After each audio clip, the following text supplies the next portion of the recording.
अभिवादन स्वीकार कीजिए। ब्रजेश मिश्रा का आप देख रहे हैं द डिबेट। सरकारी आंकड़े बता रहे हैं कि कोरोना कम हो रहा है। कहां? उत्तर प्रदेश में। लेकिन बहनों भाइयों, आप अपने आसपास देखिए, आसपास का वातावरण देखिए, अपने मोहल्ला देखिए, अपना शहर देखिए, अपना गांव, ग्रामीण, मजरा, पूर्वा और महानगर देखिए। क्या सरकार की तरह आप भी ये मानते हैं कि कोरोना कम हो रहा है? सरकारी आंकड़े कहते हैं कम हो रहा है, लेकिन जमीनी हकीकत इससे कहीं ज्यादा भयावह, कहीं अधिक खतरनाक और कहीं अधिक संक्रामक और डरावनी है। उत्तर प्रदेश में आज 30 दिन बीतने के बाद भी ऑक्सीजन की सप्लाई लाइन को सामान्य नहीं किया जा सका, लेकिन सरकारी आंकड़े कहते हैं कि ऑक्सीजन लबालब भरी हुई है। उसके बावजूद ऑक्सीजन की कमी से उत्तर प्रदेश में मरने वालों की संख्या में लगातार वृद्धि हो रही है। अस्पताल वालों को धमकाया और डराया जा रहा है कि होने वाली मौतों को ऑक्सीजन से कमी की मौत न बताई जाए, वरना अस्पताल का लाइसेंस रद्द कर दिया जाएगा। इस प्रकार की धमकियां निजी अस्पतालों को दी गई हैं। ऑक्सीजन की कमी, दवाओं की किल्लत, इंजेक्शन का भारी अभाव और उस पर से भी इंजेक्शन पर इंस्पेक्टर राज। अब जीवन रक्षक इंजेक्शन आपको बाजार में नहीं मिलेंगे, आपको डीएम और सीएमओ की अप्रूवल चाहिए होगी। वो तय करेंगे कि आपके मरीज को इंजेक्शन चाहिए या नहीं चाहिए। एक के बाद ये एक आदेश ये सरकार लाती है, जहां पर हमारे सामान्य नागरिक जिन्हें हम बचा सकते थे, उनको मरने के लिए मजबूर किया जा रहा है। उनकी मौतों का आखिर कौन जिम्मेदार है? यह आपराधिक लापरवाही है, क्रिमिनल नेग्लिजेंस है कि एक तरफ आप होम आइसोलेशन में मौजूद लोगों को ऑक्सीजन देने से मना करते हैं, प्राथमिक बयान देते हैं, उसके बाद कहते हैं कि कोविड की रिपोर्ट लाओ तब देंगे, और अब कहते हैं कि एक व्यक्ति नामित करो उसको देंगे।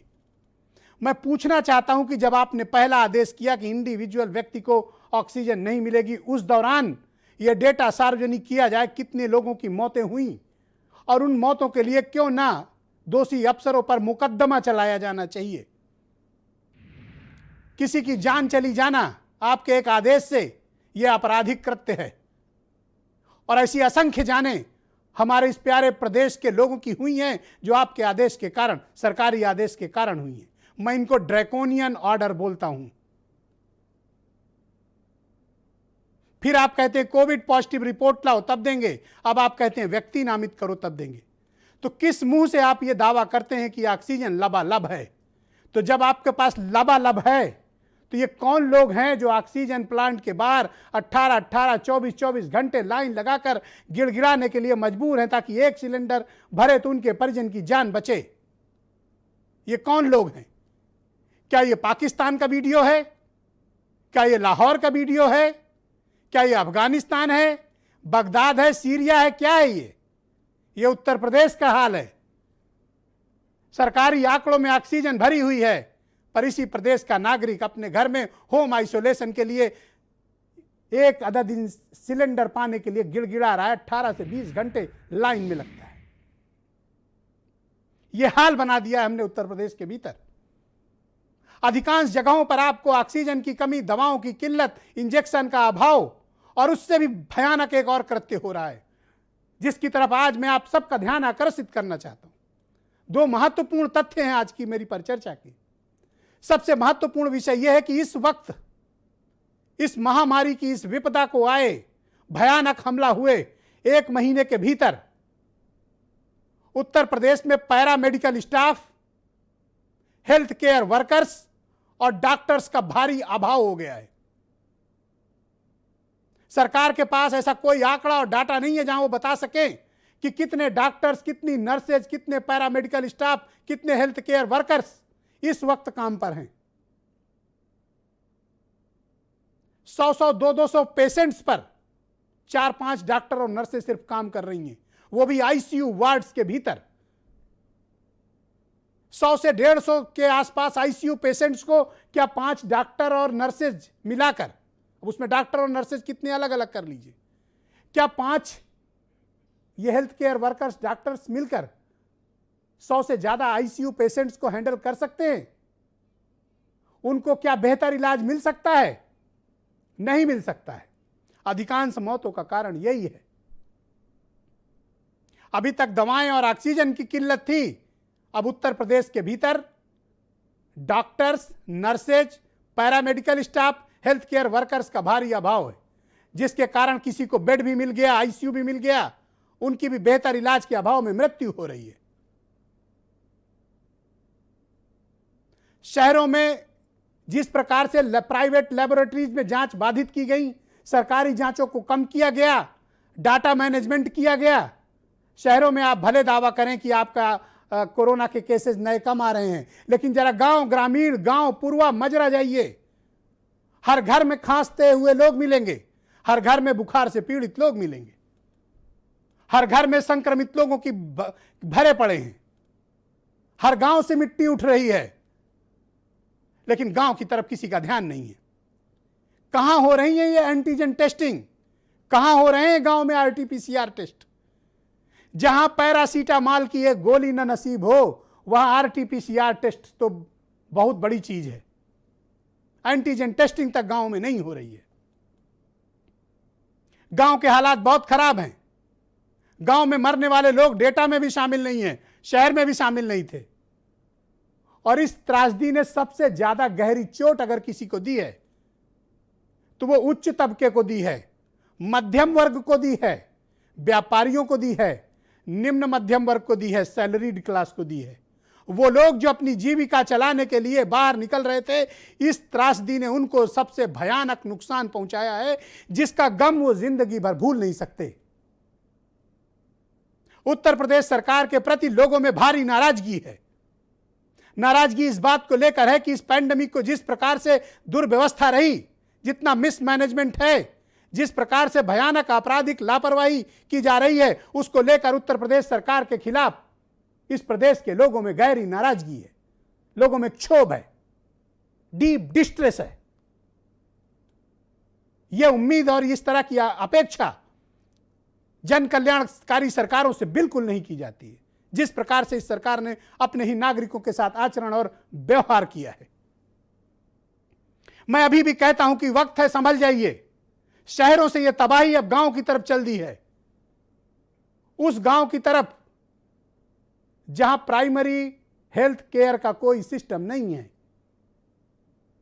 अगर गांव को नहीं बचाया गया, जहां उत्तर प्रदेश की 70% आबादी रहती है, आप यकीन मानिए आप तबाही का स्तर अंदाजा नहीं लगा सकते। और सरकार हमेशा यही कहती रहेगी ऑल वेल, और उधर घरों से लाशें निकलती रहेंगी। अब हमेशा आपको सावधान, सतर्क होने की आवश्यकता है, अपने लोगों को बचाने की आवश्यकता है।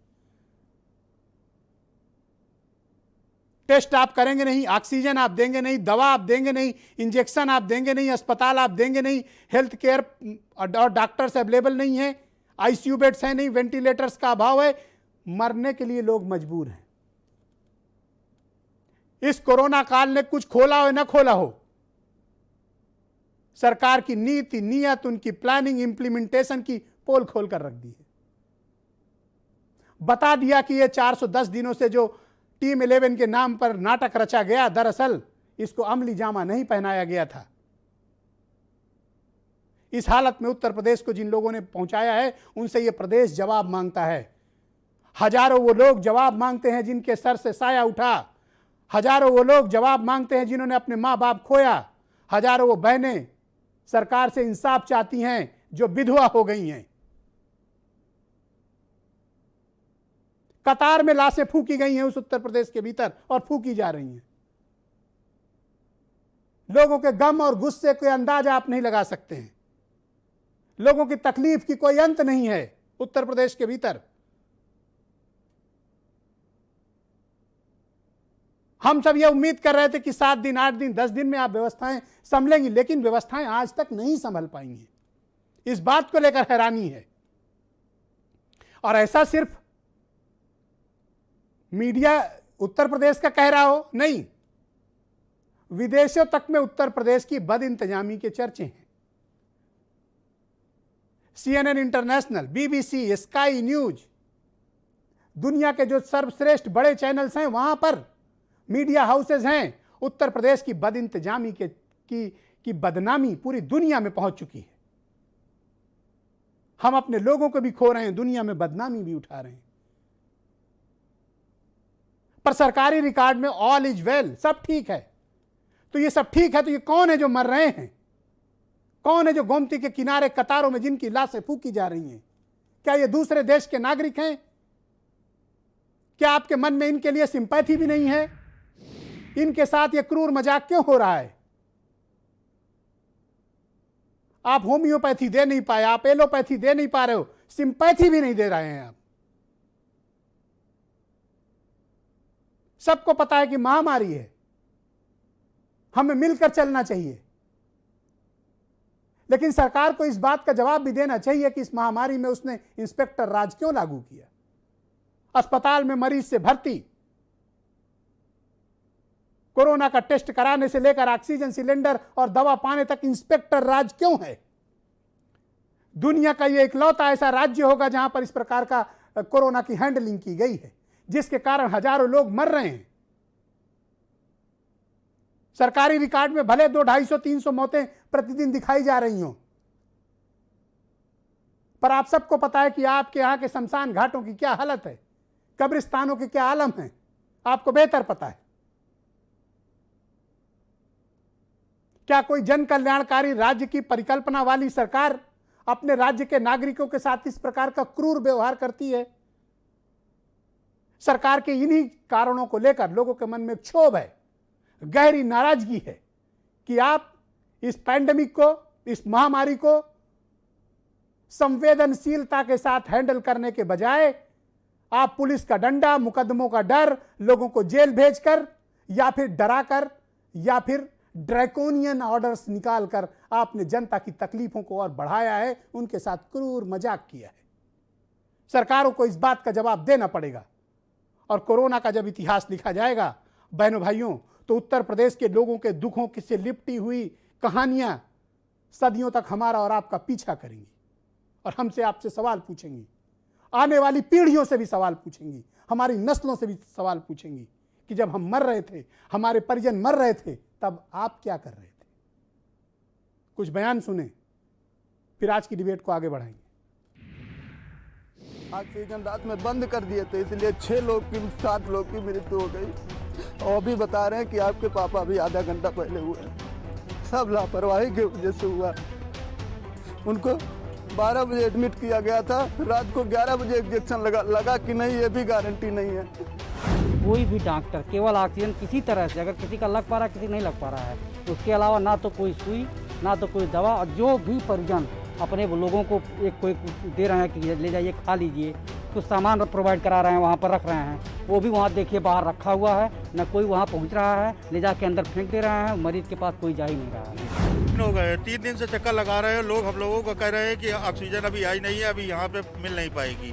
3 दिन से लगातार हम लोग कोई सही जवाब भी नहीं दे रहा हम लोगों को। यहाँ पर सांस की परेशानी है, लंप इन्फेक्शन है। लगा गया कि जब तक ऑक्सीजन हम देते रहेंगे तब तक पेशेंट रखेंगे नहीं, निकाल के बाहर कर देंगे। गांव की अगर बात करें तो आपका इलेक्शन के बाद में बहुत स्थिति खराब हो चुकी है। कि अभी ये लग रही है जिस तरह से मतगणना में लोग बाग गए हैं, हर जगह मिले हैं, उन्होंने अपना बचाव नहीं किया।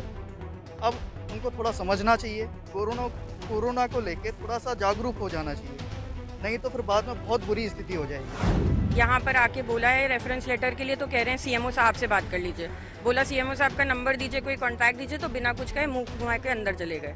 कोई रिस्पांस नहीं है, किसी से कुछ नहीं है, दे आर नॉट रिस्पॉन्डिंग। सिर्फ यही चीज़ कह रहे हैं, वेट करिए वेट करिए वेट करिए। वेट कर लेंगे तो ये क्या कर लेंगे? वेट करने से भी कोई पॉसिबिलिटी है?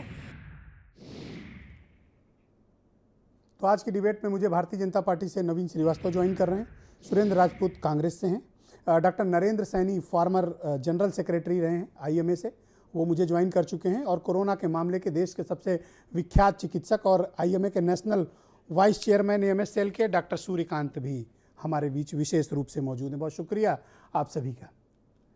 30 दिन से ज़्यादा का वक्त हो गया नवीन जी, आपकी सरकार को, जो आपकी पार्टी की उत्तर प्रदेश की सरकार है, आपको कितना समय और चाहिए ताकि स्थितियां नॉर्मल हों? क्योंकि अब भी ऑक्सीजन की कमी है, दवाओं का अभाव है और ये कोरोना गांव तक पहुंच गया है। सरकारी डाटा बता रहे हैं कि कोरोना कम हो रहा है, लेकिन ज़मीन के हालात आपको भी बेहतर पता है नवीन जी। और अफसोस की बात यह है कि आपकी पार्टी की हुकूमत वाली सरकार अब तक 30 दिनों में कोई भी व्यवस्था करने में नाकाम रही है, विफल रही है। ब्रजेश जी, देखिए, लोकतंत्र के चौथे स्तंभ होने के नाते क्या तैयारियां हैं क्या नहीं हैं उस पर आप प्रकाश डालते हैं, इसके लिए आपको धन्यवाद। लेकिन मैं बहुत सारी बातें आपकी सुन नहीं पाया था, लेकिन आपने अभी विदेशी मीडिया की भी चर्चा की। यही विदेशी मीडिया था जब हमारे प्रबंधन की तारीफ करता था तो लोग उस पर टिप्पणियां करते थे कि ये मैनेज्ड है, पता नहीं क्या क्या है। देखिए, उत्तर प्रदेश की भारतीय जनता पार्टी की सरकार ने कोरोना का जो दूसरी लहर आई, जिसकी घातक तीव्रता 30 गुनी से अधिक थी, और ब्रजेश जी, दुनिया के संपन्न से संपन्न राष्ट्र, उनके वैज्ञानिक संस्थान, उनके वैज्ञानिक कोई भी प्राकृतिक आपदा का 100% सही अनुमान नहीं लगा सकते हैं कि उसकी तीव्रता कितनी है। कोरोना, हम ये बात इसको स्वीकार करते हैं कि इसकी तीव्रता का अंदाज हम पूरी तरह से नहीं लगा पाए, लेकिन उत्तर प्रदेश में हम लगातार प्रयास करके, चाहे ऑक्सीजन हमें जहाज से मंगाना हो, ट्रेन से मंगाना हो, उसकी भी हम पूरी सप्लाई कर रहे हैं। हमने बेडों की संख्या भी बढ़ाई है। आज ही मुख्यमंत्री जी ने कैंसर हॉस्पिटल में 100 बेड नए शुरू किए हैं। डीआरडीओ का अस्पताल भी 1-2 दिन के अंदर शुरू होने जा रहा है। दूसरी एक बात ब्रजेश जी, आपने कहा इंस्पेक्टर राज की बात की। देखिए, इस कोरोना संक्रमण काल में हम मनुष्यगत कुछ जो हमारी आदतें हैं उसमें भी अवसर खोजने के लिए कुछ लोग जमाखोरी करने लगे। ऑक्सीजन की, रेमडेसिविर इंजेक्शन की, अस्पतालों में लोग फर्जी बेड रखने लगे। उसके लिए हमें यह आवश्यकता थी कि हम उनके खिलाफ कठोर कार्रवाई करें, और इस प्रकार के सैकड़ों लोग उत्तर प्रदेश में पकड़े गए जो ऑक्सीजन की कालाबाजारी कर रहे थे, इंजेक्शन की कालाबाजारी कर रहे थे। नोएडा, गाजियाबाद में तो वहां के डीएम ने छापा मारा तो निजी अस्पतालों में सैकड़ों फर्जी मरीज बेडों पर भर्ती पाए गए थे। तो इसलिए हम उनके लिए सख्ती भी कर रहे हैं। दूसरी बात रही जो गांव की बात है, कल 5 तारीख से उत्तर प्रदेश में गांव में जो है वो सघन कोविड जांच का अभियान हमारी सरकार शुरू कर रही है, ताकि गांव में जिस प्रकार से एक शंका है कि पंचायत चुनाव के बाद जो है गांव में इसका संक्रमण अधिक बढ़ा है, उसको हम रोकने का प्रयास कर रहे हैं। हर जिले में ऑक्सीजन की ठीक से लोगों को मिल सके, इसके लिए एक अधिकारी नामित किया गया ताकि उससे संपर्क करके उनको ऑक्सीजन मिल सके। कई जनपदों में ऑक्सीजन के जो नए प्लांट है वो भी शुरू हो गए हैं, बाहर से भी आ रहे हैं। हमारी सरकार लगातार प्रयास कर रही है कि कैसे स्थितियां बेहतर हो। ये कौन सी आप प्रयास लगातार कर रहे हैं कि आज भी अब ये तो लोगों को ऑक्सीजन के एक सिलेंडर के लिए, नवीन जी, आप एक प्रभावशाली नेता हैं, ईश्वर न करे कि आपको ऑक्सीजन सिलेंडर की जरूरत पड़े, लेकिन गरीब आदमी, आम आदमी का सोचिए जो 18 घंटे सिलेंडर के लिए लाइन में लगता है डेली, और आप कहते हैं कि ऑक्सीजन बहुत है। कहां है ऑक्सीजन? ब्रजेश जी, आपने बहुत बड़ी बात, नहीं ब्रजेश जी, आपने बहुत बड़ी बात कही। हम समाज के अंतिम व्यक्ति के विकास के लक्ष्य को लेकर काम करने, हमारे यहाँ कोई वीआईपी और वीवीआईपी नहीं है। अगर किसी को दिक्कत है तो नवीन श्रीवास्तव को भी दिक्कत है और ब्रजेश मिश्रा को भी दिक्कत होनी चाहिए। हम सबके लिए काम कर रहे हैं, सबको हम सुविधा उपलब्ध करा रहे हैं। दिक्कतें कुछ थी, लेकिन अब हमने उसको ओवरकम कर लिया है। अब हम व्यवस्थाओं को, अगर आप ये कह रहे हैं कि ऑक्सीजन आपके पास है, तो ये ऑक्सीजन पर परमिट राज क्यों? कोई छुपाए नहीं, ऑक्सीजन पर परमिट राज क्यों? ब्रजेश जी, ऑक्सीजन पर परमिट राज इसलिए कि ऑक्सीजन की जिस हिसाब से कालाबाजारी हो रही थी, निजी अस्पताल उसका दुरुपयोग कर रहे थे। 20-20, 25-25 तो जो होम आइसोलेशन में लोग मर रहे हैं ऑक्सीजन के लिए, उनको ऑक्सीजन कौन देगा? ये आपकी जिम्मेदारी थी कि होम आइसोलेशन में आप ऑक्सीजन प्रोवाइड कराते। आप विफल रहे हैं, इंजेक्शन देने में विफल, दवा देने में विफल, बेड उपलब्ध कराने में विफल, आईसीयू देने में विफल, वेंटिलेटर में विफल, ऑक्सीजन देने में विफल, हर व्यवस्था में आप फेल रहे हैं। स्पष्ट कहना चाहूंगा, आप फेल रहे हैं पूरी तरह से। गंभीर आरोप लगाया है कि सरकार आंकड़ों को छुपा रही है। यस, आप आंकड़ों को छुपा रहे हैं। पूरा हिंदुस्तान जानता है कि आप आंकड़ों को छुपा रहे हैं। 2,26,000 आप जाइए शमशान घाट और देखिए। छुपा रहे हैं, हमें आंकड़ों को छुपाने की जरूरत नहीं है, लेकिन अफसोस है कि आप ऐसा प्रबुद्ध पत्रकार, यस, मैं पूरे दावे से कह रहा हूं कि आंकड़े छिपाए जा रहे हैं। और आप चलिए, एक आपको मैं जवाब देना चाहता हूं। आप सुने, अब आप सुने, आप बताइए, अब आप सुन लें, आप सुन लें। इलेक्ट्रॉनिक युग में क्या कोई भी सरकार किसी आंकड़े को छुपा सकती है? यस, आप छिपा रहे हैं। उत्तर प्रदेश से जो आप शमशान घाट का ब्यौरा मंगाइए, कब्रिस्तान का ब्यौरा मंगाइए और अपनी सरकार का डाटा देखिए। अगर मेरी बात गलत निकल जाए तो स्वीकार कर रहे हैं, मेरे खिलाफ मुकदमा करा देना। मैं चुनौती के साथ कह रहा हूं, संवेदना है, मेरे खिलाफ मुकदमा करा देना अगर मेरी बात गलत निकले तो। उस व्यवस्था को बेहतर लगातार कर रहे हैं और एक चीज मैं गांव में टेस्ट कराने की बात करते हैं, पैरासीटामॉल की एक गोली तक नहीं दे पा रहे हो गांव के भीतर, और आप कहते हो कि आप गांव में टेस्ट कराओगे।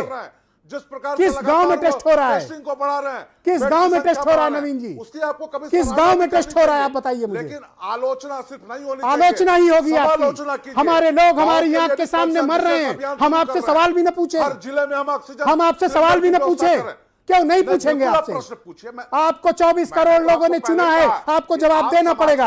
आप बताइए किस गांव में जांच हो रही है, आपको आप बताइए कहां दवा मिल रही है, आलोचना आप बताइए कहां आईसीयू बेड है, आप मुझे बताइए कहां है। हमारे डॉक्टर, हमारे पैरामेडिकल स्टाफ, हमारे अधिकारी, हमारे प्रशासन, आपने कहा 4000 आईसीयू बेड लखनऊ में देंगे, कहां है 4000 आईसीयू बेड? और आपने कहा 4500 बेड केजीएमसी में देंगे, कहां है? हमने बेडों की डीआरडीओ का अस्पताल चालू नहीं कर पाए, सप्लाई बढ़ाई है, और कोरोना से कुछ नहीं कर पाए आप होने वालों की लोगों को मरने के लिए आपने छोड़ दिया है। इसकी और कहते हैं सवाल न पूछे जाएं, सवाल पूछे जाएंगे, प्रतिदिन पूछे जाएंगे आपसे, और आपको जवाब देना पड़ेगा। जनता के वोट से चुनकर आए हो आप, चाहते हैं, हमारे लोग मर रहे हैं, हम आपसे सवाल पूछेंगे, उसको इंगित करिए। ओके, लेकिन जहां हमारे अधिकारी कर्मचारी अच्छा काम कर रहे हैं उसकी भी तारीफ होनी चाहिए। हाँ, आपकी विफलता की भी बात होनी चाहिए।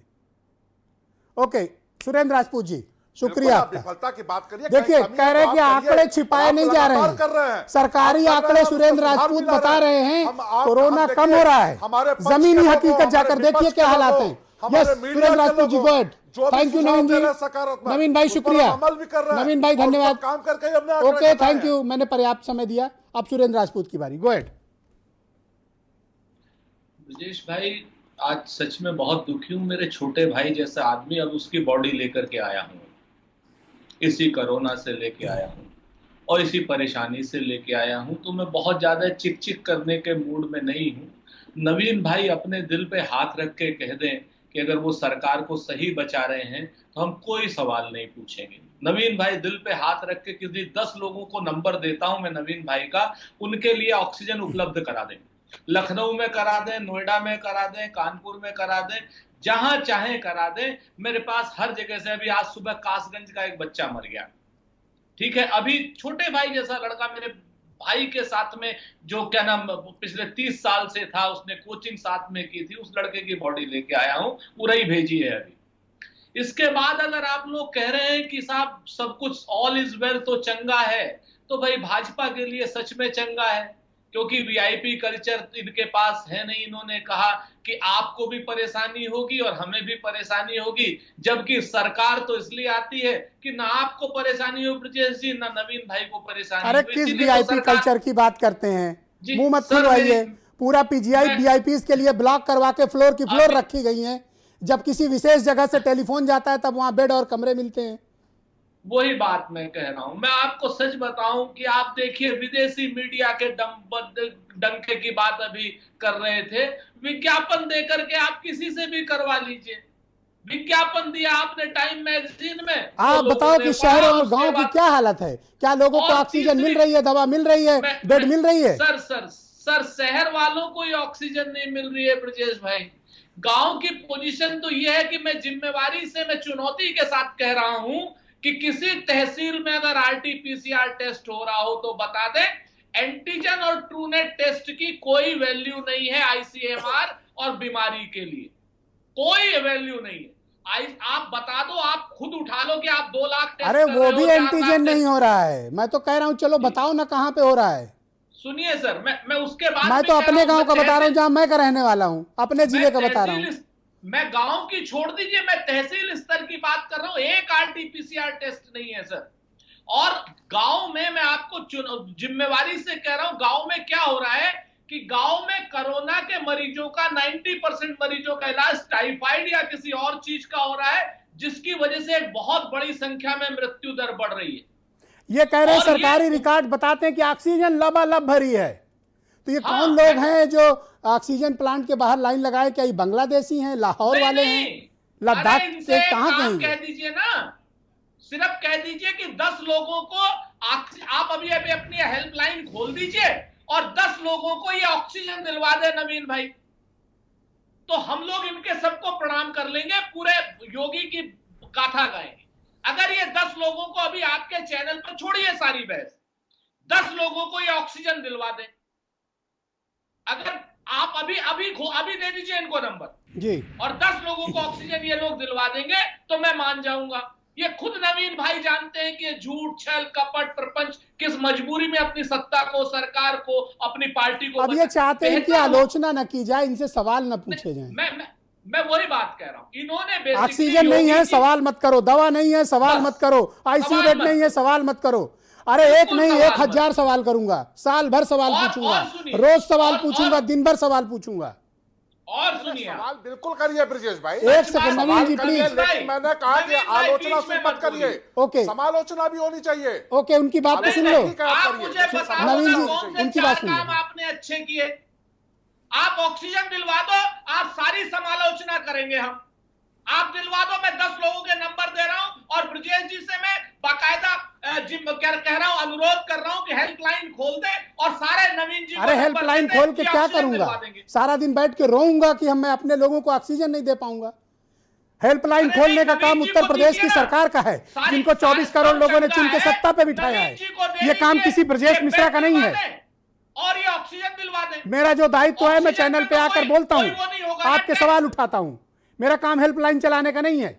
जिनको चुना है जनता ने वो हेल्पलाइन चलाएं। मेरा काम सवाल पूछना है, मैं पूछूंगा। इनसे कह दीजिए ऑक्सीजन दिलवा दे, 10 लोगों को दिलवा दे। थैंक यू सो मच, बहुत शुक्रिया। डॉक्टर नरेंद्र सैनी को मैं जोड़ना चाहता हूं। डॉक्टर नरेंद्र सैनी वो शख्स हैं जो पिछले 15 महीनों से मेरे साथ कोरोना के मामले पे हुई हर बड़ी डिबेट का हिस्सा रहे हैं, चाहे पहली लहर की पहले की तैयारियां रही हों, या चाइना में जब इसका दुष्प्रभाव देखने को मिला था, या यूरोप और अमेरिका में इसका प्रभाव आया था। तब से वो मेरे साथ इस परिचर्चा का हिस्सा हैं और वो बार बार सबको वार्न कर रहे थे।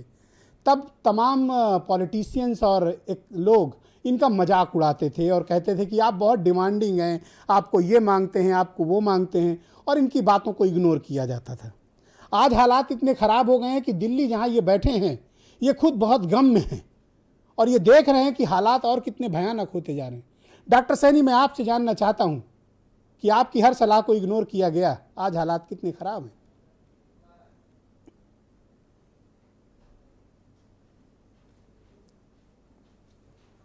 आवाज कहीं। डॉक्टर सैनी, आप मुझे सुन पा रहे हैं?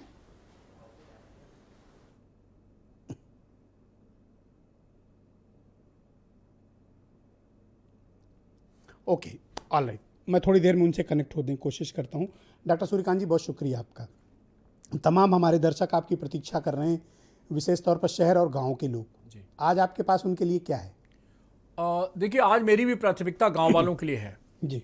और सबसे पहले तो मैं भारत समाचार का ये धन्यवाद दे दूं कि भारत समाचार आज उत्तर प्रदेश नहीं, देश नहीं, मैं आपको बता दूं कि इंग्लैंड में भी बहुत बड़े पैमाने पर देखा जा रहा है। क्या बात कर रहे हैं? मेरे पास लंदन से कॉल आती हैं और आप विश्वास नहीं करेंगे। लंदन से? जी, परसों मेरे पास एक लेडी ने फ़ोन किया और उसके 3 पेशेंट इंडिया में थे। तीनों पेशेंट को उसने डिस्कस किया और कहा कि सर, मैंने तो आपका भारत समाचार पे इंटरव्यू देखा था और उसके बाद ही मुझे लगा कि आपसे सलाह लेनी चाहिए। और बड़ी इंटरेस्टिंग बात उसने कही कि सर, आपका ये डिजिटल कंसल्टेशन मैंने लिया है तो आपकी फ़ीस किस अकाउंट में ट्रांसफ़र कर दूँ? मैंने कहा, मैडम जी, हम दवा देते हैं, आप दुआ देते रहिए, ये लेने देने का किस्सा मत खोलिए। कहीं अकाउंट में ट्रांसफ़र करने की ज़रूरत नहीं है।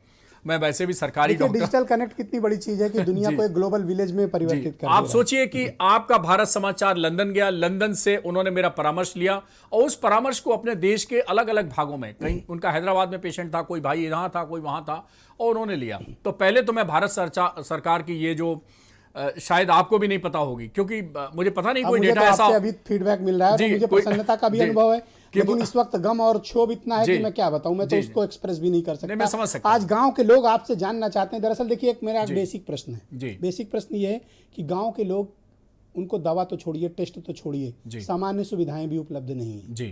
जहाँ पीने को साफ पानी न मिल रहा हो, वहाँ RT-PCR तो बहुत बड़ी चीज है, मतलब डायमंड पाने जैसी चीज। तो जहाँ प्राइमरी हेल्थ का ये दुर्व्यवस्था हो और गांव में ये वायरस फैल गया, आप भी बेहतर से समझते हैं, महसूस भी कर रहे हैं। तो आप गांव के हमारे लोग इस वक्त लाखों की तादाद में आज आपको सुनने के लिए इकट्ठा हो गए हैं। मैंने पहले से अनाउंसमेंट भी कर दिया था। मैंने बहुत अच्छा किया। सब पेन कापी लेकर बैठे हैं। आप गांव के लोगों को क्या परामर्श दोगे? क्योंकि न तो उनका टेस्ट हो रहा है, न उनको कोई सुविधा है। आप कैसे कोरोना से जान बचाएं, ये बताओ आप। देखिए, एक तो बहुत सीधी सी बात है, कि आपकी भी जड़ें गांव हैं, आप भी गांव से आए हैं और हम भी गांव से आए हैं। मैं आपको क्लियर कर दूं कि डॉक्टर सूर्यकांत किसी महानगर में पैदा नहीं हुए, न पले न बढ़े। हाँ, इस महानगर से मैंने MBBS जरूर किया, MD जरूर किया और उसके बाद यहाँ चिकित्सक बना, सीनियर कंसल्टेंट बना। तो गांव नरेंद्र सैनी जी भी हमारे साथ जुड़ गए हैं, लेकिन हम डॉक्टर सूर्यकांत का परामर्श खत्म होने के बाद डॉक्टर नरेंद्र सैनी से जुड़ने की कोशिश करेंगे। जुड़ चुके हैं बल्कि हमारे साथ। Yes doctor Suryakant ji, please go ahead. जी, तो मैं गांव वालों के लिए सबसे पहले, आपने जब से गांव वालों की बात की है और इधर जब ग्राम पंचायत का चुनाव और ये हो रहा था, तो मुझे भी थोड़ा लग रहा था कि गांव में अब खतरा ज्यादा बढ़ गया है। गांव वालों ने 2020 में बहुत अच्छी लड़ाई लड़ी और आप देखिए पूरा अर्बन रूरल डिवाइड रहा, गांव वाले इससे अछूते रहे। और उसके मैं 2-3 कारण मानता हूं। एक तो खुली हवा में सांस लेते हैं, वहां को एयर क्वालिटी इंडेक्स बहुत अच्छा होता है, वहां मेहनत करते हैं, किसी को जिम जाने की ज़रूरत नहीं है, कि वहाँ योग प्राणायाम भी किसी को करने की ज़रूरत नहीं है, कोई वर्कअप करने की ज़रूरत नहीं है। मोबाइल में घड़ी में हम लोग 10,000 स्टेप्स का एक ऐप लगाते हैं, उसकी भी ज़रूरत नहीं है। खूब मेहनत करते हैं वो। और सबसे बड़ी बात है कि उन्हें कोई पौष्टिक भोजन समझाने की ज़रूरत नहीं है, क्योंकि नेचुरल भोजन ही उनका भाई है। सुबह उठते हैं, सत्तू खाते हैं, फिर कभी मट्ठा पीते हैं, कभी हरी सब्जी। और सबसे बड़े मजे की बात है कि लौकी की सब्जी बननी है, सामने खेत में गए, अपनी लौकी, ताज़ा लौकी तोड़ी और ताज़ा लौकी खाते हैं, ऑर्गेनिक खेत की बनी हुई। और इस तरह से हम उनकी पौष्टिकता देखें, उनकी इम्यूनिटी देखें, तो उस पर कोई प्रश्न चिन्ह नहीं उठता है। और सबसे बड़ी बात है कि अभी जैसे गर्मियां चल रही हैं, तो ज़्यादातर लोग या तो छत पे लेटते हैं या ओपन बाहर चबूतरे पे लेटते हैं, ओपन में लेटते हैं। बहुत कोई क्लोज उनका क्राउड नहीं है, तो ट्रांसमिशन के जो चांसेस हैं वायरस के, वो सबसे ज़्यादा वहाँ होते हैं जहाँ कंजस्टेड क्राउड होती है, जो शहरों में है।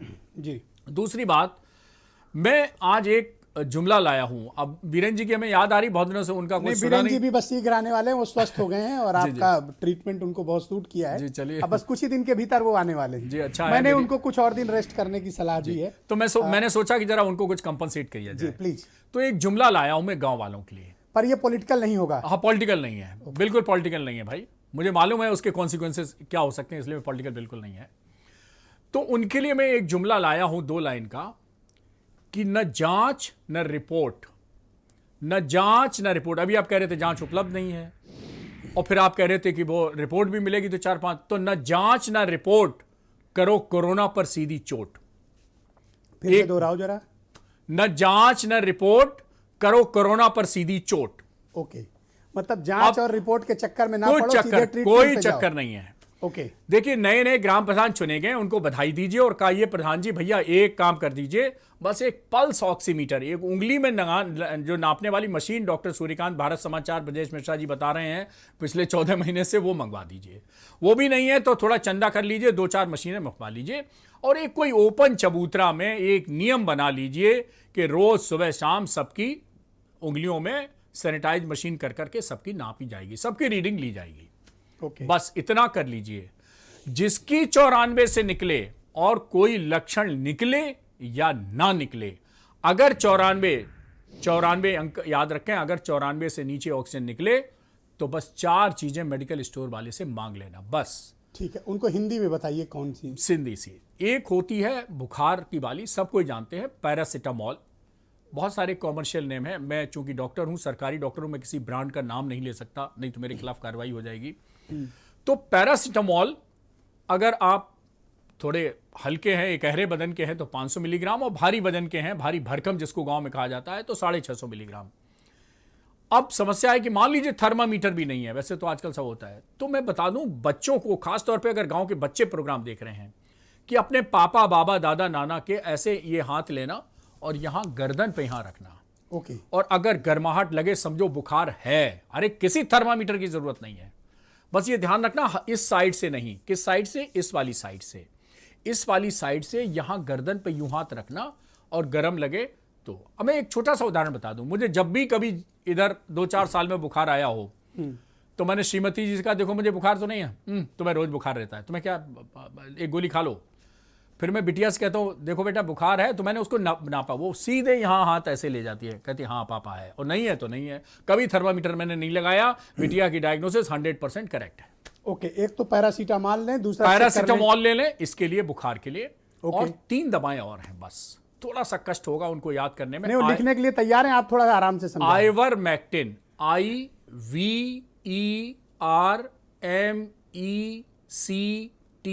Ivermectin 12 mg। ओके। ये एक गोली रोज खाई जाएगी रात को खाना खाने के 2 घंटे बाद और 5 दिन खाई जाएगी। ठीक है। दूसरी है DOXY यानी कि Doxy cyclin, CYCLINE Doxy cyclin. Okay. 100 mg, एक सुबह एक शाम। वो केवल एक बार, ये 2 बार, सुबह नाश्ते के बाद, रात को खाने के बाद। ये भी खाई जाएगी 5 दिन। एक गोली और है, वैसे तो वो कहते हैं कि थोड़ा सा बीमारी बढ़ जाए, अब दिक्कत है इसकी मॉनिटर गांव में कौन करेगा, तो मैंने फॉर्मूला गांव वालों के लिए चेंज कर दिया है। पहले मैं कहता था स्टेरॉइड बाद में जोड़ना। अरे भाई 5 दिन स्टेरॉइड खा लोगे कुछ नहीं होगा। ये जो जिम में लोग बच्चे जाते हैं ना अपनी बॉडी बनाने, आपको मालूम नहीं धोखे से वहां महीनों महीनों जो स्टेरॉइड खिला दी जाती है जिससे उनके अंदर ताकत आ जाए। वो अलग बात है कि 2 हफ्ते के बाद इस स्टेरॉइड के साइड इफेक्ट आ जाते हैं। ठीक है। और 5 दिन में कुछ एक भी नुकसान है तो वो ये नुकसान है कि थोड़ी बहुत शुगर बढ़ सकती है, जो जिनको डायबिटीज है। तो अभी हमने जो स्टेरॉइड शहरों में दिया था, आपको याद होगा सुबह दोपहर शाम कहते थे, लेकिन गांव वाले इसमें कंफ्यूज कर जाएंगे। हाँ। तो मैंने क्या किया है, उनके लिए अलग एक फार्मूला कर दिया है। सिर्फ एक प्रेडनिसोलोन, PREDNISOLONE, इसको फिर से उच्चारण हिंदी में कर दो। प्रेडनिसोलोन। प्रेडनिसोलोन। हाँ, 20 mg की 20 पावर की एक गोली रोज, ये भी 5 दिन। ओके। तो ये तीनों दवाएं 5 दिन का कोर्स कर लीजिए। पैरास्टामोल बुखार आए, यानी जब आपका बच्चा बिटिया ऐसे हाथ कहे कहीं गर्म लग रहा है, मतलब बुखार है, तो बुखार हो गया। इन 5 दिनों में 99% आपका ग्रामीण भाई कोरोना तो छोड़िए, उसकी 7 पुश्तों को हरा देगा। वाह। कोई कंफ्यूजन नहीं है। वाह। तो आप क्या करिए, न जांच न रिपोर्ट, करो कोरोना पे सीधी चोट। सिर्फ 4 दवाएं 5 दिन और आप हो गए एकदम कोरोना मुक्त। वाह। बिल्कुल दिमाग में तनाव मत आना। भारत समाचार आपके साथ है, डॉक्टर सूर्यकांत आपके साथ हैं, ब्रजेश मिश्रा जी के साथ हैं, और आप एकदम निश्चिंत रहिए। ईश्वर पर विश्वास करिए। विटामिन सी वगैरह जो लेना हो तो अरे छोड़िए विटामिन सी, गांव वालों को किसी विटामिन की जरूरत नहीं है।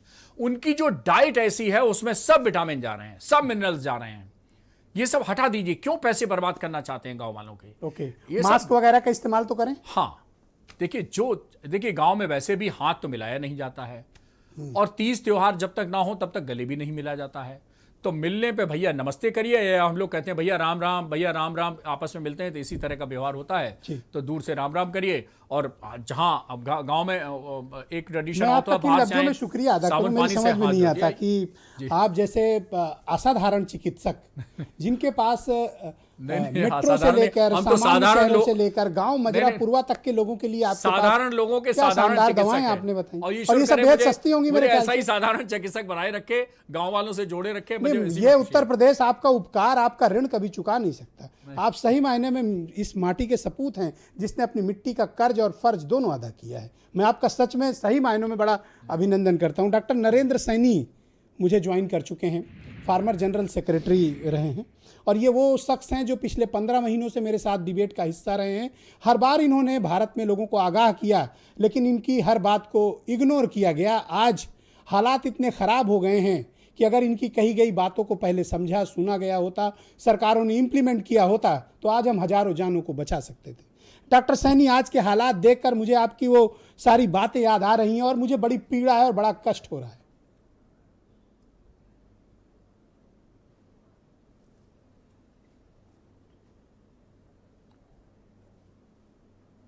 क्या करा गया?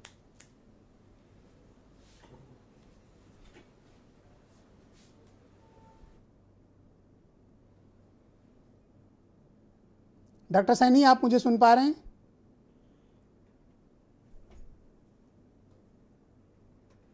हाँ, मुझे सुनाई दे रहा है, मुझे बोलने दीजिए अब। जी प्लीज। ब्रजेश जी, मुझे आज तक जितना असहाय मैं आज महसूस कर रहा हूं ना, अपनी जिंदगी में कभी नहीं किया। मुझे अपने आप पे, डॉक्टर होने पे मुझे आज अफसोस हो रहा है, क्योंकि आपने भी जैसे कहा, हम इतने दिन तक प्रिपेयर करते रहे। पहली बारी मैं अपने आप को गर्व के साथ कहता था कि मैं डॉक्टर हूं, मैं भारत का एक निवासी हूं, कि हमने पहली जो चुनौती थी उसको बड़े अच्छे से पार। दुनिया ने इससे सबक लिया और हमने सबक नहीं लिया। मैं ये देख रहा हूं अपने सामने, आप गांव की बात कर रहे हैं, मैं दिल्ली के शहर की बात कर रहा हूं। मैं अपने सामने अपने डॉक्टर भाइयों के माता पिता को मरते हुए देखा कि उनको ऑक्सीजन नहीं मिली। मैंने कभी अपनी जिंदगी में नहीं सोचा था कि मैं डॉक्टर बनाऊं, किसी को ऑक्सीजन नहीं मिलेगी। इतना तो मैं कभी जिंदगी में नहीं सोचा था। मेरे को 40 साल हो गए अपनी डॉक्टरी प्रोफेशन में।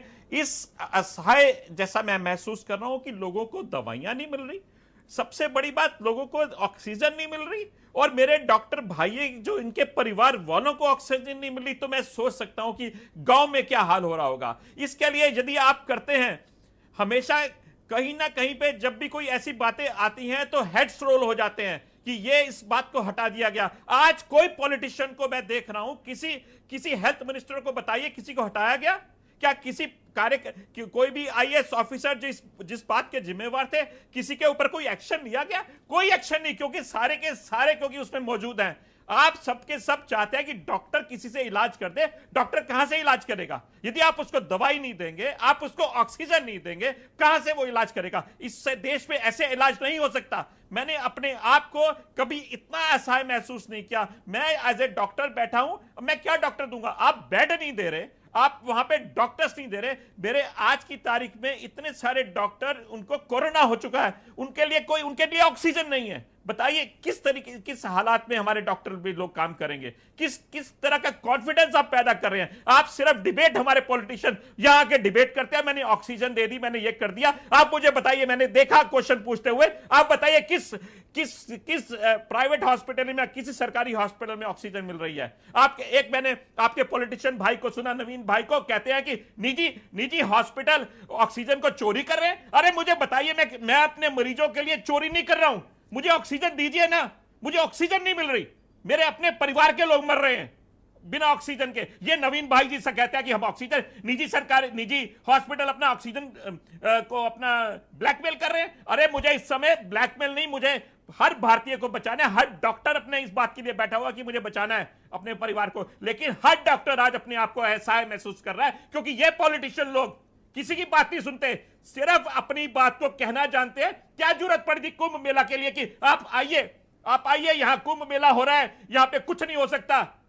यही हम ऐसी चीजें फैलाते हैं, तो ऐसे कैसे चलेगा? मुझे नहीं समझ में आ रहा। आज मैं अपने आप को सबसे ज्यादा असहाय महसूस कर रहा हूं। मुझे अपने डॉक्टर होने पे मुझे अफसोस हो रहा है कि मैं अपने लोगों को सिर्फ ऑक्सीजन नहीं दे पा रहा, अपने मरीजों को मैं ऑक्सीजन नहीं पाता। मुझे एक फोन आता है, डॉक्टर साहब मेरे मरीज को बचा लीजिए, मेरे मरीज को बेड दिला दीजिए। मैं आज फोन नहीं उठा पा रहा हूं अपने दोस्तों के, अपने डॉक्टर के, अपने मरीजों के, कि मेरे पास, मैं कुछ कर ही नहीं सकता।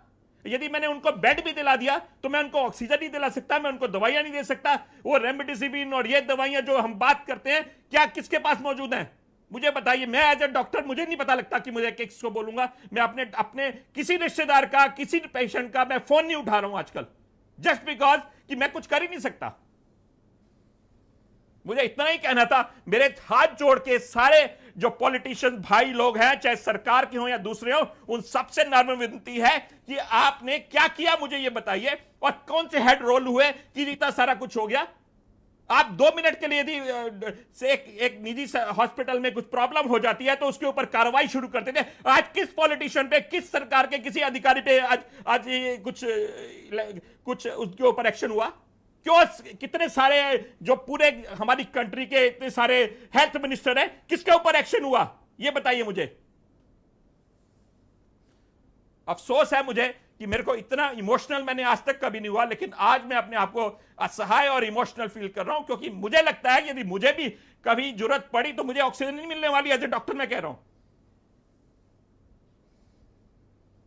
आपकी पीड़ा का एहसास आपके शब्दों से हम महसूस कर सकते हैं डॉक्टर सैनी, क्योंकि आप वो शख्स हैं जो लगातार पूरे देश को ये चेतावनी देते जा रहे हैं। चाहूंगा पूरे वर्ल्ड ने सीखा, पूरे वर्ल्ड ने सीखा। जब हमने, आपने मेरी बात की कि हमने कहते रहे, पूरे वर्ल्ड ने सीखा। अमेरिका में भी आया, तब हमें लग रहा था कि हमने बहुत अच्छा काम किया, लेकिन आप देखिए अमेरिका ने अपने सारे लोगों को वैक्सीनेट करा दिया।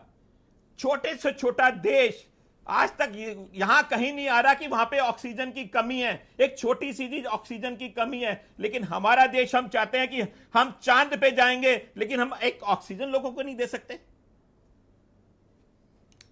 नवीन श्रीवास्तव जी, आपने सुना इस पीड़ा को, इस कष्ट का एहसास आप कर सकते हैं, इस तकलीफ और इस वेदना को आप समझ सकते हैं कि एक डॉक्टर वो भी देश के ख्याति लब्ध डॉक्टर जो लगातार भारत को बताते आ रहे थे कि कोरोना से कैसे निपटना है, आज वो किस हालात में पहुंच गए हैं? आप महसूस कर रहे हैं इस तकलीफ को? निश्चित रूप से ब्रजेश जी, मेरा मन रो रहा है, व्यथित है। संवेदना को, पीड़ा को बहुत अच्छी तरीके से समझ रहा हूँ। निश्चित रूप से डॉक्टर जो ईश्वर का एक दूसरा रूप है, अगर कहीं कमियों के कारण वह लोगों को प्राणदान नहीं दे पा रहा है तो यह उसकी पीड़ा और संवेदना बिल्कुल जायज है। मेरे परिवार में भी कई डॉक्टर हैं, मेरे भाई बहन भतीजे डॉक्टर हैं, मैं उनसे भी बातचीत होती रहती है। एक बात जरूर मैं कहना चाहूँगा कि डॉक्टर साहब ने एक बहुत अच्छी बात कही कि इसकी तैयारी हमें पहले से करनी चाहिए थी। अब ये एक विषय निश्चित रूप से आएगा समय में कि कहाँ हमसे चूक हुई, लेकिन ब्रिटेन हो, इटली हो, इन देशों में भी जब कोरोना की दूसरी संक्रामक लहर आई तो वहाँ भी वो उससे बहुत अच्छी तरीके से टैकल नहीं कर पाए, उनको भी दिक्कतें आई। आपदा कितनी गंभीरता से होगी, कितनी तीव्रता से होगी, उसका आकलन न कोई कर सकता है और न हम कर पाए, लेकिन हम क्या बेहतर कर सकते हैं, हम उसके लिए लगातार प्रयासरत हैं। और ऑक्सीजन की कमी हो, बेड की कमी हो, ये हम नहीं कहेंगे कि हमारे पास कमी नहीं है, कमी होती तो इस विषय पर चर्चा नहीं होती, कमी थी, लेकिन हम उसको बेहतर करने में लगातार लगे हुए हैं कि कैसे बेहतर हो, और इसके लिए हम सब मिलके लगातार प्रयास कर रहे हैं, चाहे राज्य की सरकारें हों, केंद्र की सरकारें हों। हम आरोप प्रत्यारोप कभी समय मिलेगा तो लगा लेंगे आपस में कि कहाँ से कमी हुई, किसकी कमी थी, कौन उसके लिए जिम्मेदार है, आईएएस अफसर जिम्मेदार हैं, मंत्री जिम्मेदार हैं, लेकिन अभी हम सब जो मिलकर जिस प्रकार से हम कर रहे हैं वह सबसे जरूरी है। और मैं धन्यवाद देना चाहूंगा डॉक्टर सूर्यकांत को, डॉक्टर सैनी जी को। डॉक्टर सूर्यकांत जी ने आज गांव के लोगों के लिए जो इस प्रकार से क्या उनको करना चाहिए बताया, सरल शब्दों में, बिल्कुल आसान तरीके से। आज आवश्यकता इसी बात की है कि कैसे लोगों को जागरूक किया जाए, क्योंकि इतनी बड़ी आबादी वाले, कम संसाधन वाले राज्य में बिना सबके एफर्ट के और बिना सबको जागरूक किए, बिना सबके सहयोग के हम इस कोरोना की महामारी से हम बाहर नहीं निकल पाएंगे। ओके, सुरेंद्र राजपूत जी, आपने डॉक्टर सैनी की बात सुनी, आप भी कई डिबेट का हिस्सा रहे हैं कोरोना को लेकर। जब हमने इटली, यूरोप के दूसरे देशों के बारे में हम चर्चा कर रहे थे, तब ये कहा जा रहा था कि आप लोग रात में 8 बजे जमा होते हैं और उत्तर प्रदेश के लोगों को डराने की कोशिश करते हैं। आज वो डर आपके सामने दैत्य के रूप में खड़ा है और आपके अपने लोगों को लील रहा है। डॉक्टर सैनी की इस वेदना और पीड़ा को महसूस ही नहीं किया जा सकता, शब्द नहीं है उसको बयां करने के लिए। सच में निशब्द हूं, हतप्रभ हूं और हताश हूं। मैं 2-3 बातें कहता हूं। डॉक्टर सैनी ने जितना कह दिया उसके बाद कुछ बचता नहीं है। अगर राजनीतिक नेतृत्व अपनी जिम्मेवारी का एहसास नहीं कर सकता, जिम्मेवारी नहीं ले सकता, तो निश्चित तौर पर उस राजनीतिक नेतृत्व को क्या करना चाहिए ये जनता भी जानती है, हम भी जानते हैं, क्योंकि मैं राजनीतिक तू मैं करने के लिए नहीं आया हूं। मैं आपसे 3-4 चीजें कहने के लिए आया हूं, वो भी जिसको कहते हैं कि पॉजिटिव नोट पर। हो गया जो कुछ करना है। आप अब कम से कम जो सीएचसी और पीएससी बनी है पुराने जमाने में, मैं ये नहीं कहता वो कांग्रेस ने ही बनाई या किसने बनाई, आपने तो नहीं बनाई। मैं आपको सिर्फ इतना कह दूं, सीएचसी और पीएससी 4-4, 3-3 गांवों के बीच में है ब्रजेश भाई। उनमें से अगर आधी सीएचसी को आप कोविड वार्ड घोषित कर देंगे, वहां पर जो भी स्टाफ है आपका उसको ट्रेन कर देंगे, ऑक्सीजन दे देंगे, दवाएं दे देंगे, तो गांव की आबादी गांव में ठीक होने लगेगी। और वहां पर टेस्टिंग की सुविधाएं आप अगर बढ़ा देंगे तो जिले के अस्पताल को कर आधे को कोविड कर देंगे ऑक्सीजन देने के साथ साथ। तो और सबसे बड़ी बात यह कि इसमें भारतीय जनता पार्टी की उत्तर प्रदेश सरकार को डिनायल मोड से बाहर आना होगा। उसे मानना होगा कि कमी है, जैसे नवीन भाई ने माना, अभी दबी आवाज में माना, उसी तरीके से योगी आदित्यनाथ जी को मानना होगा कि हाँ कमी है, ऑक्सीजन की भी कमी है, पैरामेडिकल स्टाफ की मैं बात बताऊं आपसे, मैंने और आपने बहस की, 48 ट्रॉमा सेंटर बनवाए हैं हमने, 48, उसमें से अभी फंक्शनल 10 है। आप समझिए बात को, 48 trauma centre. Thank you Surendra ji, वक्त का थोड़ा सा अभाव है और मैं डॉक्टर सूर्यकांत से कुछ परामर्श शहर के लोग लेना चाहते हैं, अगर आप अनुमति दें तो मैं आपका थोड़ा वक्त उनको देना चाहता हूँ। डॉक्टर सूर्यकांत से जी, मैं आपका वक्त उनको देना चाहता हूं, अगर आपको एतराज ना हो तो। हाँ बिल्कुल बिल्कुल बिल्कुल, मैं बिल्कुल चुप हूं सर, मुझे नहीं चाहिए। आप डॉक्टर सूर्यकांत को दीजिए। हाँ, आप प्लीज इसका बुरा भी मत मानिएगा। अरे नहीं सर। ओके, डॉक्टर सूर्यकांत जी, शहर के भी कुछ लोग हैं जो ये सवाल कर रहे हैं। जी, एक तो ये कि डॉक्टर गुलेरिया का एक स्टेटमेंट आया कि साहब आप सीटी मत कराओ, तो बहुत से लोग हैं जिनका आरटीपीसीआर निगेटिव है लेकिन उनको लक्षण कोरोना के पूरे हैं, उनके मन में डर भी है, वो अफोर्ड कर सकते हैं, लेकिन अब कहा जा रहा है कि सीटी मत कराओ। तो कैसे पता चलेगा? देखिए मैं आपको बता दूं कि सीटी कब कराना है। सीटी का थोड़ा मिसयूज हो रहा है, ये हम भी मानते हैं, और हमें लगता है यही फीडबैक डॉक्टर गुलेरिया के पास गया होगा, इसलिए उनको बयान देना पड़ा। अगर किसी की ऑक्सीजन 94 से ऊपर है और हम कहते हैं 94 और 90 के बीच में भी है, तो भी उसको सीटी कराने की ज़रूरत नहीं है। सीटी कराने की ज़रूरत पड़ती है एडवांस स्टेज में, और सीटी करने की नौबत आती है जब आपका बुखार 5 दिन के बाद भी नहीं जा रहा है और सांस की तकलीफ बढ़ती जा रही है, तो उस स्टेज में सीटी कराना चाहिए। सीटी की, और सीटी की एक और इंडिकेशन है कि आपके लक्षण पूरे कोरोना के दिख रहे हैं लेकिन आपकी रिपोर्ट नेगेटिव आ गई है, तब जरूर तो कराइए। पहली बात ऑक्सीजन कम हो गई, दूसरी बात 5 दिन तक बुखार नहीं गया, और तीसरी बात आपकी रिपोर्ट नेगेटिव आ गई लेकिन लक्षण कोरोना के लग रहे हैं। सीटी का कोई साइड इफेक्ट भी होता है? जी, सीटी का एक साइड इफेक्ट है कि एक्चुअली एक्सरे में भी थोड़ा रेडिएशन हजार्ड होता है और सीटी स्कैन में भी थोड़ा रेडिएशन हजार्ड है, तो खास तौर पर यंग अनमैरिड फीमेल्स को मैं अवॉइड करता हूं सीटी स्कैन कराने के लिए। उस रेडिएशन हजार्ड से उनका थोड़ा फ्यूचर में नुकसान हो सकता है, तो यंग अनमैरिड फीमेल्स कृपया बचें सीटी कराने से। जी। अब ये जो एक्सरे से भी थोड़ा रेडिएशन हजार्ड होता है, सीटी से भी होता है, लेकिन एक सीटी स्कैन में 300 एक्सरे के बराबर रेडिएशन हजार्ड होता है। मुझे वाराणसी, गोरखपुर, अयोध्या, प्रयागराज और मेरठ, बरेली और झांसी, जी, यहाँ से कुछ सवाल हैं, कॉमन क्वेश्चन है, मैं सारे सवाल तो नहीं ले सकता। जी। पोस्ट कोविड ट्रीटमेंट लोग जानना चाहते हैं कि कोविड तो उनका निगेटिव हो गए, लेकिन थकान है, भूख कम लग रही है, जी, मितली आ रही है, मतलब उल्टी आ रही है, और थोड़ा अनइजीनेस, हेडेक, ये सब रह रहा है। तो एक शब्द पोस्ट कोविड के पहले मैं एक शब्द और क्लियर कर दूं, प्रिजम्पटिव कोविड। तो प्रिजम्पटिव कोविड क्या है? जैसे डॉक्टर गुलेरिया ने ठीक कहा, मेरे ख्याल से उनको फीडबैक दिया होगा कि सीटी बहुत ज्यादा लोग करा रहे हैं, और कई बार तो लोग सीटी कराते हैं, उनसे पूछो आरटीपीसीआर कहाँ है कि नहीं वो तो अभी नहीं करा है। ये उल्टे गंगा नहीं बहनी चाहिए। तो ये उनके लिए मैसेज है। पोस्ट कोविड वालों के लिए क्या आपकी? मैं पार्टली काफी सहमत हूं। तो जिन लोगों का आरटीपीसीआर नेगेटिव आ गया है और लक्षण को है, तो उनको सीटी कराना चाहिए, और ऐसे लोग जो आरटीपीसीआर नेगेटिव हैं, लक्षण जिनके पॉजिटिव हैं, सीटी जिनका पॉजिटिव है, उसमें निमोनिया आया है, तो ऐसे लोगों को कहा गया प्रिजम्पटिव कोविड, और उनका ट्रीटमेंट भी कोविड की तरह किया जाता है। अब सरकार ने भी मान लिया है, हम लोग पहले कहते थे, वो उसका बाकायदा ऑर्डर आ गया है।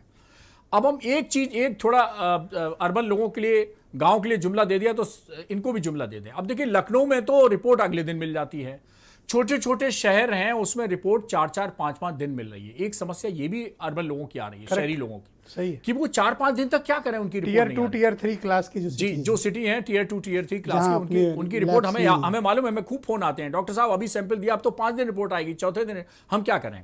तो उनके लिए भी 1-2 लाइन का जुमला है कि न रिपोर्ट का करो इंतजार, कोरोना पर करो पलटवार। Don't wait for the report, और जो हमने ट्रीटमेंट दिया है, प्रिस्क्रिप्शन दिया, उसको शुरू कर दीजिए, आने दीजिए चौथे दिन, 5वें दिन रिपोर्ट, लेकिन आप उसका रिपोर्ट का इंतजार मत करिए, क्योंकि ऑक्सीजन लेवल आपका गिर जाएगा। और एक बात रखिए, रेमडेसिविर को नमस्ते कहते रहिए, अस्पताल लास्ट चॉइस रखिए, कभी अस्पताल के बारे में सोचिए नहीं। एक सज्जन और बार-बार मुझसे फेसबुक पे डाल रहे हैं जी कि सब लोग कहते हैं फेविप्लू खाओ, फेविप्लू खाओ, ये डॉक्टर सूर्यकांत फेविप्लू क्यों नहीं रिकमेंड कर रहे हैं? देखिए बहुत सारे वीर आए हैं जिसमें, ये सवाल आपसे भी किसी ने पूछा? हाँ जी, नहीं बहुत सारे पूछते हैं, बहुत सारे वीर आए हैं, रेमडेसिविर आए, फेविपिरावीर आए, बहुत वीर आए और बहुत वीर चले गए। ये उसी तरह है कि जैसे अंगद ने जब पैर रख दिया था और बहुत सारे आए थे, उसको पैर उठाना चाह रहे थे, उठा नहीं पाए, ये उन्हीं में शामिल हैं जितने वीर हैं। तो अब ये वीर नहीं रहे, ये उसी कतार में शामिल हो गए कि अंगद का पैर वो उठा नहीं पाए। तो फेविप्लू आप रिकमेंड नहीं करते? जी बिल्कुल रिकमेंड नहीं करते हम, डॉक्टर सूर्यकांत। इससे हम कहते हैं कि अगर आपको नहीं फायदा हो रहा है तो आप इस 2 ही चीजें गेम चेंजर हैं, एक ऑक्सीजन जी दूंगा टाइम प्लीज, एक ऑक्सीजन गेम चेंजर है और एक स्टेरॉइड गेम चेंजर है, इसके अलावा कोई दूसरा पोस्ट कोविड वालों को भी कुछ मशवरा दीजिए कि उनके काफी सवाल हैं। बस एक चीज और बता दें कि अगर आप अर्ली और अग्रेसिव ट्रीटमेंट शुरू कर देंगे तो आपको हॉस्पिटलाइजेशन नहीं होगा, आपको ऑक्सीजन की जरूरत नहीं पड़ेगी।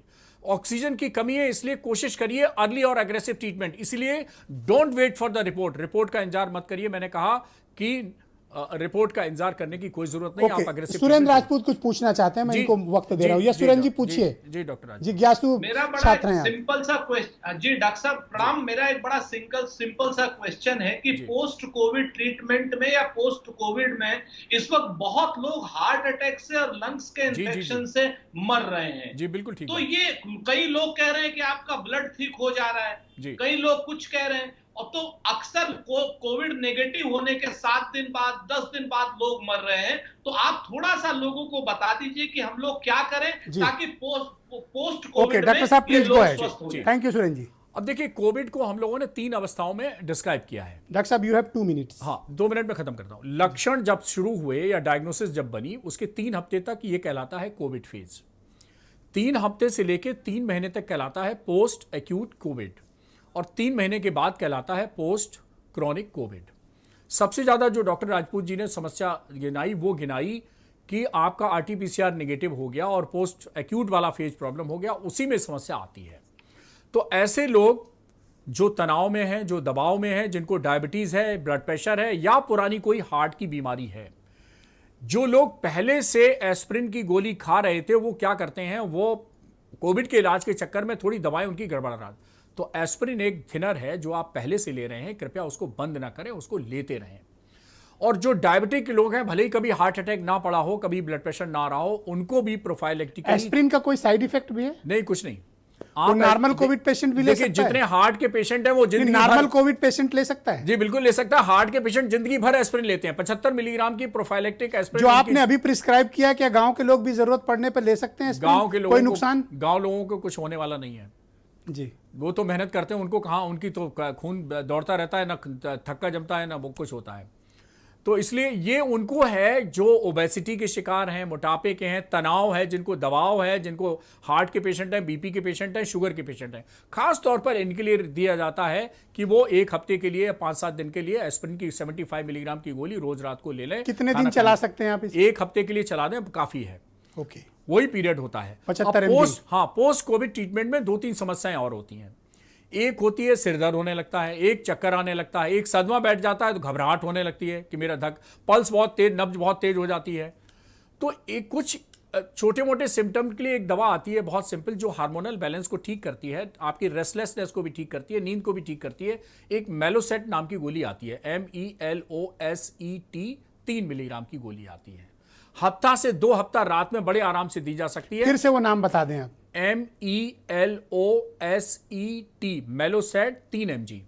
ओके, ये आपकी जो आप सदमे से निकले हैं, आप सोचिए कोविड से हुए और कोविड नेगेटिव हो गया, आप उस सभी सदमे से उबर नहीं पाए। हे भगवान, मेरी जिंदगी बच गई, मुझे दूसरी जिंदगी मिल गई। अरे राम, मर गए होते तो मेरे बच्चों का क्या होता, मर गए होते तो मेरा पत्नी का क्या होता, इनका क्या होता, मेरे माँ बाप का क्या होता। ये एक बहुत बड़ा एक मेंटल ट्रॉमा है।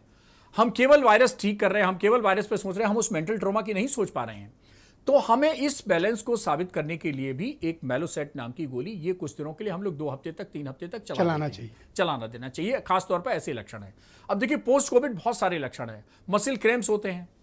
अब सर वो तो ठीक है, लेकिन रात में ऐसे मसल्स करती हैं, तो मसल क्रैम्प्स होते हैं। ये सब आपके मेंटल ट्रॉमा के सिम्टम्स हैं।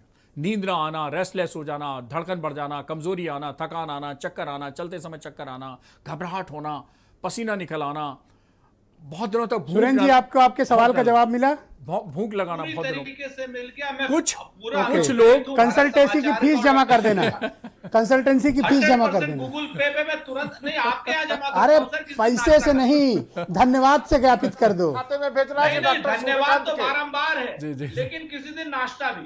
जी। बहुत बहुत शुक्रिया, आप सबका आभार। डॉक्टर नरेंद्र सैनी, नवीन जी, सुरेंद्र राजपूत जी और डॉक्टर सूर्यकांत, आपका बहुत विशेष आभार कि आपने हमारे गांव ग्रामीण मजरा पुरवा के हमारे भाई बहनों, बुजुर्गों और बच्चों के लिए एक बेहतर ट्रीटमेंट दिया। तो सरकार आपका टेस्ट करे ना करे, इलाज करे ना करे, डॉक्टर सूर्यकांत ने जो कुछ भी आपको प्रिस्क्राइब किया है और डॉक्टर सैनी ने जैसे हालात बताए हैं, उन हालात के मद्देनज़र डॉक्टर सूर्यकांत की बातों को ध्यान से सुनिए।